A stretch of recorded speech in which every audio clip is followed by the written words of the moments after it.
मन्दिरबाट यतापट्टि तल झर्ने बाटो यो चाहिँ यहाँबाट तल झरेपछि चाहिँ त्यहाँ पिकनिक स्पटमा पुगिन्छ।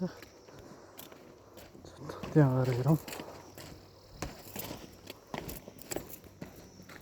यस्तो खालको पिकनिक स्पट छ। चाहिँ स्वामीको रुखमा दाना पनि फल्दो रहेछ। यस्तो दाना दुईवटा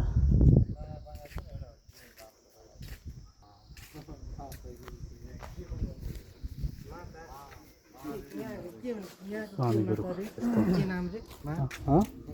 कालिका स्थान कालिका माई। यो चाहिँ पिकनिक स्पटको लागि डिजाइन गरिएको ठाउँ हो। यस्तो दामी छ हो भने खतरा हिमाल देखिरहेको छ ल।